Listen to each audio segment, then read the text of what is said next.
Chapter 16. A Warm Feeling. Summary. The gang finally meets someone willing to help. Everyone settles down in the little nook that is the ladies' food stall. The sitting area is tucked in a bit of an alleyway, while the brightly colored tables border the streets. The woman hums softly as she makes her way to her food stall and pulls out some sort of kebab-looking dish. Denki's stomach grumbles at the intoxicating smell. It's been so long since he's eaten anything good. Sure, the foraged meals they've been having since arriving on this planet were a million times better than the slop they had gotten on the trafficker ship. But still, the prospect of real food has his mouth watering. He really hoped that it wasn't poisonous to humans, because he was about 2 seconds away from just eating it anyway. But he forced himself to wait while Izuku explained to the kind woman that he just wanted to scan the food to make sure it was safe for them. The lady just smiles and replies, "No worries. I have a list of those it's dangerous for. I recognize the 2 Orsiers, but what are the rest of ya?" Denki's heart skips for a moment. What are they gonna tell her? They definitely can't say they're Terrans. Even he knows that's a bad idea. But they're saved when Fastel speaks up. You wouldn't have heard of them. Their ethos is new to the Galactic Alliance. Humans is what they're called. Denki's worried for a second when the woman looks to be in thought. Could she know that humans are the same as Terrans? But thankfully, she casually replies with, "Yep, never heard of them. Well, if you have a scanner, you can check, but I don't carry one on me." Denki breathes a sigh of relief as Uraraka scans the mystery meat. Something Denki is glad right about now for is that 2 of the people in their group are smart enough to kinda tell if something is safe enough for them to eat just by its makeup. So, after some debating between Katsuki and Mei, well, more like yelling from Bakugo, they finally give it the go-ahead. Denki's the first to grab a skewer off the offered plate, biting into the orangey meat with fever. He melts at the delightfully sweet taste. It reminds him of crab, but doesn't have the fishy undertone. Subtle pops of fruit-like sweetness come in as he chews his delicious mouthful. Closing his eyes, he could almost pretend he was back in the dorms, trying Bakugo's newest dish, safe and surrounded by friends. Denki could feel tears bubbling in his eyes. He tried to push them down, but it's been so long since he's felt safe. Sure, they're off the trafficker ship, but they're on an alien planet, camping out in the wreckage of their escape pod with no supplies or money. You okay, Padaki?"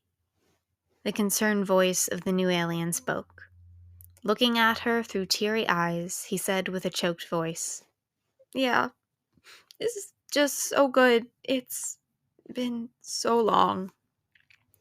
The rocky woman still looked on with concern, but Denki was getting lost in his thoughts again. He could vaguely make out Izuku saying something about how the liquid coming from his eyes was totally normal and just a human thing, but he didn't really care. What he wouldn't give to just feel safe again, even for a moment. Izuku was thankfully able to explain away Denki's crying. It turns out that it wasn't just the Orsiers that thought crying was weird. Crying really isn't a normal thing out in space. After calming the woman, Izuku turned to look at Denki. He had a far-off look in his eyes as he continued to eat the kebab, but Izuku didn't think his tears were sad ones. At least, not entirely.